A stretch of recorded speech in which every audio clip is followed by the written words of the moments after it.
think if there's any sort of sense that Russia is capitulating, losing territory, that there's a risk that, say, this could buy time for increased American arming of Kiev, or any opportunity, say, for greater European defence spending, which is obviously on the table at the moment.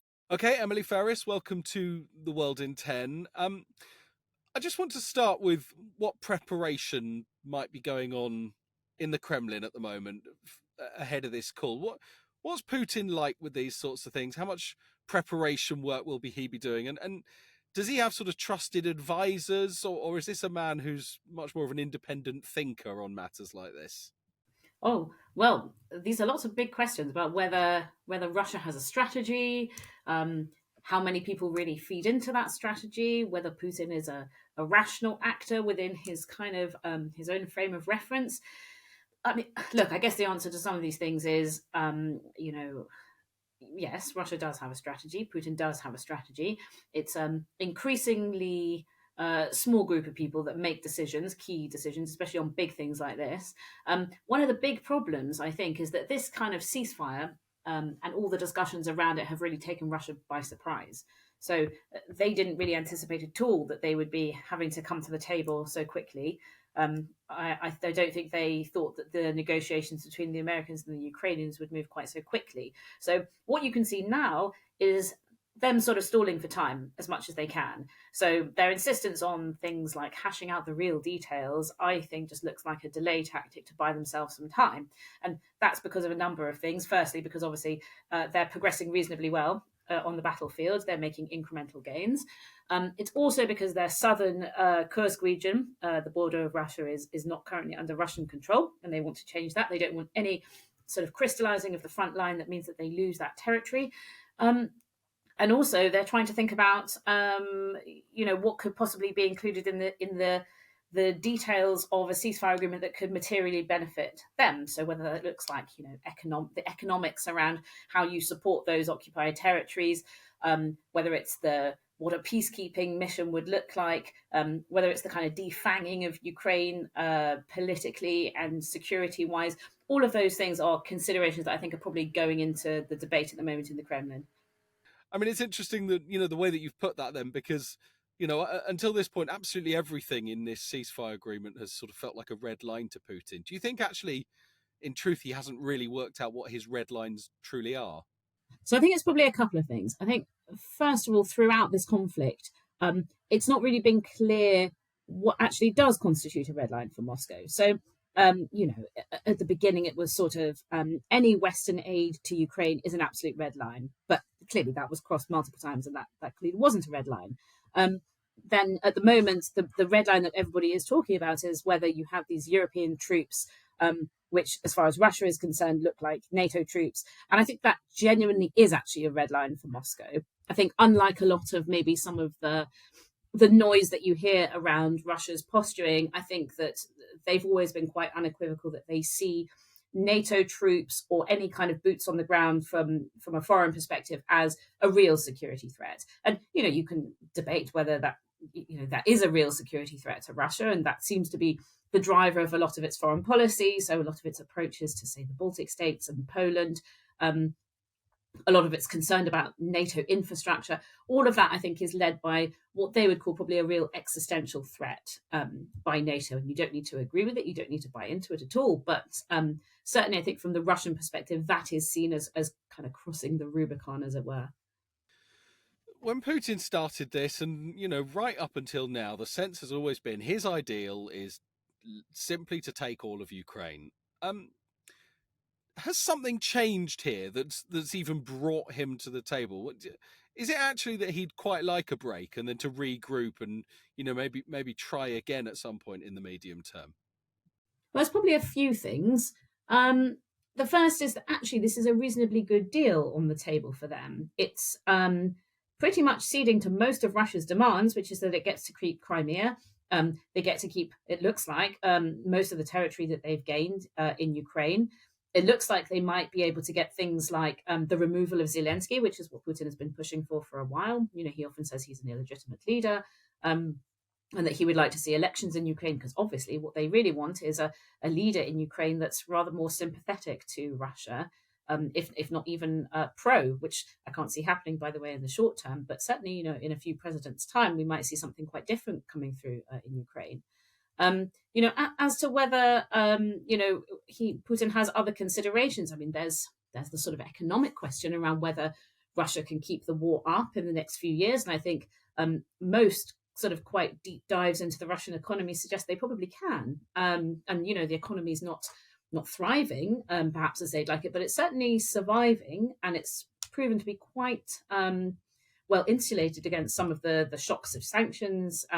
And having to reorientate all of its trade towards China with mixed results. But I think all of that is kind of factoring in to some of the discussions about whether Russia should come to the table. But one of the big problems that I think nobody really quite foresaw was that it looks like some of the public opinion coming out of Russia seems quite negative towards a ceasefire deal, any sort of deal. And I think there was sort of the assumption that the Russians, of course, would welcome the idea of a ceasefire, would welcome the idea of not having to send their sons and their husbands to war. But actually, the consensus seems to be among the majority of Russian people that yes, they would like a ceasefire deal, but it needs to be on Russia's terms. And I think if there's any sort of sense that Russia is capitulating, losing territory, that there's a risk that, say, this could buy time for increased American arming of Kiev, or any opportunity, say, for greater European defence spending, which is obviously on the table at the moment. It's what we were kind of discussing. I think all of that is seen as quite a big loss for Russia in the end. So if a lot of this is, to be thought about in over, a number of weeks and maybe months for Putin, what position is he looking to be in after this phone call, which is, literally within hours of us recording this? What does he want to achieve, and does it actually have the potential to sort of change anything for either Russia or Ukraine? Well, it seems like things are moving rather quickly, and these phone calls that I think in normal diplomatic terms, where we'd say, oh, do they really make a difference? I think the ability of the Americans to act unilaterally, whereas within the European Union, of course, you have to have consensus from all the states, is rather different. So it means you actually things do move rather quickly. So what I've noticed so far really is that the Americans and the Russians have mostly talked about their own bilateral relationship. Ukraine has really been kind of a bit of a sideshow for them. This is probably the first time that they're actually sitting down to talk about Ukraine for the first time. I mean, who knows what the outcome of that call really will be, but at least from the Russian side, it's a really important acknowledgement diplomatically that the Americans are prepared to speak to them, that they are engaging with them on an equal footing. That's something that's always been, I think, a bit of a preoccupation for Russia. Even in Soviet times, it's always kind of sought this sort of recognition as an equal power from the Americans. So that in and of itself is a huge win to kind of reopen these channels. You saw obviously the head of the Foreign Security Service in Russia, the SVR, and the CIA in America. They've sort of rekindled a little bit of that high level relationship. Whether it goes anywhere is a whole other question. But it's really interesting that now, as quite a departure from the Biden administration, which said, we absolutely won't negotiate, we won't have any kind of relationship at all. For the Russians now having some kind of relationship and being able to have their voice heard, I suppose they would put it, I think in and of itself, I think is a huge deal for them. And just finally, Emily, the one topic we do know that very specifically will be talked about, because Donald Trump has told us, is, division of Ukrainian land and power plants. I find it amazing to think that Putin will agree to any sort of division. He will say, we occupy, about a fifth of Ukraine. We're keeping it all, and that's it. Do you think there's any possibility he would cede any of the territory that Russia has taken? I can't see a situation in which there would be much ceding of territory that Russia has gained through the war. I can see there being a discussion about negotiating down, for example, the entirety of the region, which Russia has pushed for at the beginning. And that includes territory that it doesn't currently hold. And the assets, the economic assets, and the power plants and dams and things that does include. So I can see Russia negotiating around those bits. I can't see Russia agreeing to cede any territory beyond what it's already taken, I have to say. But of course, when it comes to sort of negotiating around economic assets, the territories that Russia occupies in Ukraine will become a financial drain for them, like Crimea is, for example, like a lot of the other territories that Russia supports, like Chechnya. So, these are territories that are hugely in debt to Moscow, that Moscow has to provide huge subsidies for. So I think one of the things that's going to be on the Kremlin's mind is how will we get these places to be economically viable? And that includes, making operational these mining assets, but also, demining a lot of the place, because frankly, this is a war zone, and a lot of the gains that Russia has made is on the battlefield. We're not talking about something that's sort of primed and ready for sort of agricultural maintenance. This is something that absolutely is a war zone. So to be able to make this area habitable is probably the first step, and then making this sort of economically viable is something that you're really talking long term, and it will require a huge amount of investment from the Russian side. So I think they're really going to be thinking about, I think, some of the numbers on this. I will just add one more, if you don't mind, just purely because something you just said sparked something in my mind, which is about this minerals deal that America has been trying to do with Ukraine. Of course, we know that some of that minerals is under land that Russia currently controls. You don't think that Putin might say, on top of whatever we manage to control, we want the minerals under the land that we've controlled, and if America sort of already holds the key to those, then it's for them to negotiate that with Russia rather than Ukraine?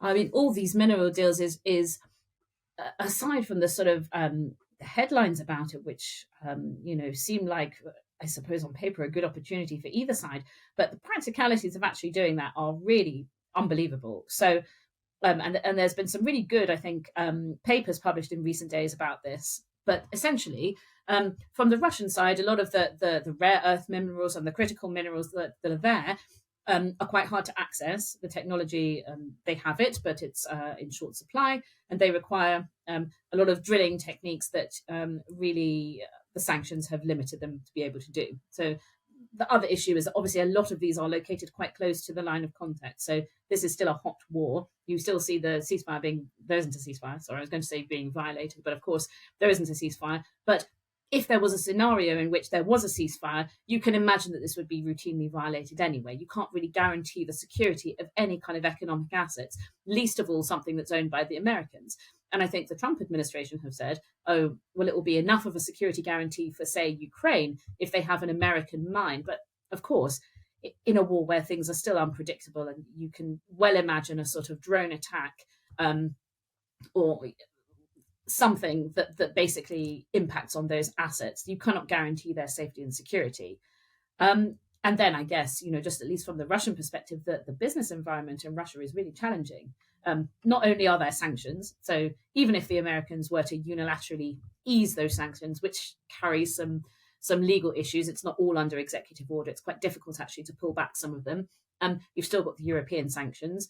Would you ever get any other investors? The Russian business climate has always been difficult, especially when it comes, by the way, to mining, owning land, being able to reap some of the profits from it.